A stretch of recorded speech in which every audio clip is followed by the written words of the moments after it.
I think today that we should have a discussion on whether or not we believe Funko sodas are really limited. Let's get into it.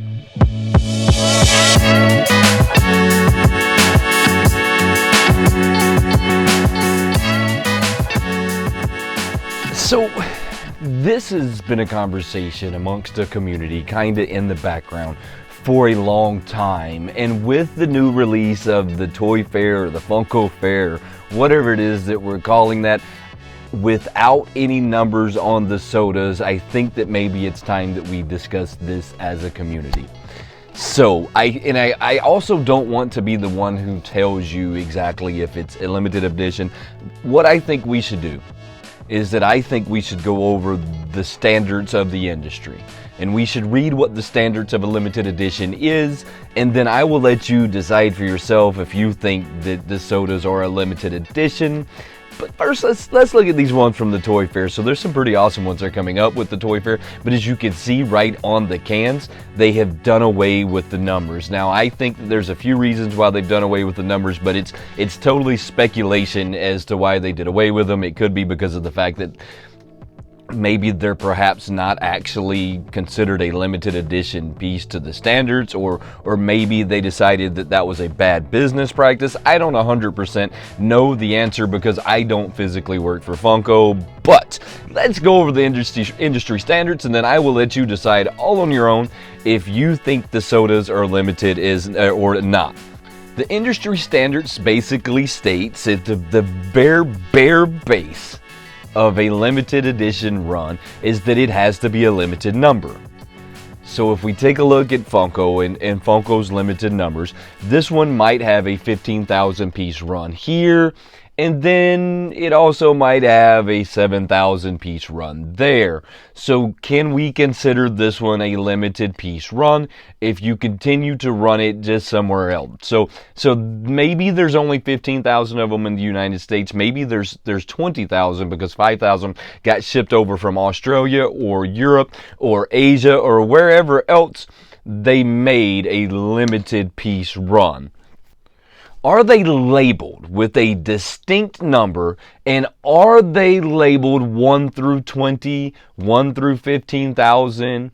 Is this something that you see on the cans? Because industry standards is basically when you have a 15, I think this one's 15,000 piece run. This one would be 1 of 15,000, 2 of 15,000, 3 of 15,000, 4 of 15. You get where I'm going with that, but that's basically the industry standard of having a limited piece run.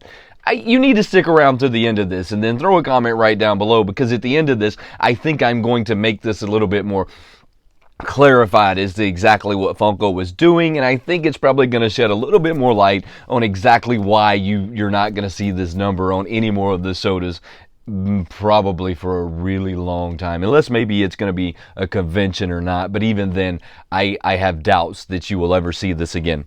Does the limited edition number hold true across the world?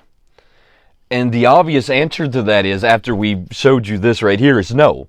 So this one's 15,000 piece, this one could be 7,000 piece, this one could be 10,000 piece. So it doesn't hold true across the world, and that is a very poor way of doing business when you say that things are a limited piece run. Now, I could go into the pops with this as well, and I could show you some pops that they did kind of the same thing with. So it's not actually a limited piece run. If it doesn't hold true across the world, then you really can't consider it a limited piece run, because this number changes throughout the world, which is kind of maybe a little bit of a dishonest or deceitful thing to do, is when you take runs that are considered a limited piece run, and then you mass produce them in other places, or you don't mass produce them, you just put a limited piece run somewhere else.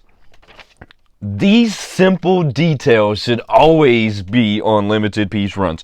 Does it have a limited piece number? It does. It says it right there, limited edition, 15,000 piece. Does it have a date somewhere on the item? Let's see. I've never really checked. It does. So it doesn't have necessarily a date, but it does have a year, and maybe we could consider that a date because it does say that it's a year. I don't know. Does the item itself have a number 1 through 15,000, 1 through 8,000, 1 through... So when they first came out with the sodas, I honestly thought that was something that we were going to see. We were going to see on the item or on the pog itself, which made the most sense. You were going to see on this pog 1 of 12,500, 2 of 12,500, 3 of 12,500, 4, 5, you see where I'm going with this. The cooler your number is, the closer it is to 1, the more valuable they are for some reason. And sometimes you have crazy numbers like 13 or 187 or 211 or 706, whatever your area code is. Sometimes you have crazy numbers throughout the group that people want to buy because of the number that it is. These do not have that.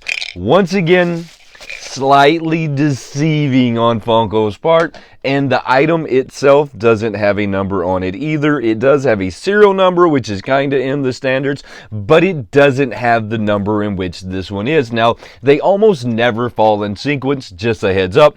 So if I made 12,000 of these, they're not necessarily going to say 1. It's not going to go from the first one made to the last one made. It's going to go however it was when I grabbed them and started marking them. So the numbers really don't mean a whole lot. It just means it's a little bit more of a certainty that the number in which you got is actually a limited number. I think that the only way that we can conclude this is to actually read the definition of a limited edition or a limited piece run versus what I'm going to now prompt you is an open limited piece run. So a limited piece run is defined as they are marked with dates and numbers, as you can see. I guess we could say that they have dates and numbers, and they have corresponding numbers like 1 through 20, 2 through 20, 3 through 20, 4 through 20, and sometimes they're even signed off by the artist. But you know, Funko kind of has this whole thing going on right now where they're firing everybody. Nothing new. Companies are doing it all over the place. There's no reason for us to chastise Funko on lowering their staff. I mean, Google just laid off 12,000 people. Twitter laid off 3,000 people. McDonald's is saying coming up here soon they're going to be mass laying people off in April. So we can't chastise one company for doing something that everyone else is currently doing at this moment. Open edition limited piece runs. There is no limit on the amount that are made. So basically you could make 15,000 here and 7,000 piece there. Now that doesn't mean that it's not limited. It just simply means that it's open. So they can continue making the product even though it's not entirely limited. Most artists still keep this number kind of low. Are they marked 1 through 20? They are not marked 1 through 20, 2 through 20, 3 through 20, 4 through 20. This, in definition, is an open limited edition. And the cans themselves are slightly deceiving, and Funko has been slightly deceiving. Now, I'm not going to say that they're dishonest and that they've done something crazy, because it just says on here, limited edition, 15,000 pieces, right? They didn't go into great detail when they were doing that, which was very smart on their part. I'm sure that they had attorneys everywhere that taught them how to do this. So this is an open limited edition. These are not limited edition pops or sodas, which then brings down to value. So I know that the soda community is not going to want to hear that, but argumentatively, I have one of the biggest soda collections out there. I started collecting these things the very first one that they dropped, and I just haven't stopped. So argumentatively, I have one of the largest ones out there, and I'm taking this honest stance with you so that maybe I could enlighten you a little bit on what an open versus a limited, and I wanted to read it for myself to see if I could make sense of why they do what they do with these sodas. I would love to hear what you have to say though, because remember, this channel respects your opinion as much as I appreciate you respecting mine. I will catch you next time, and have a good one.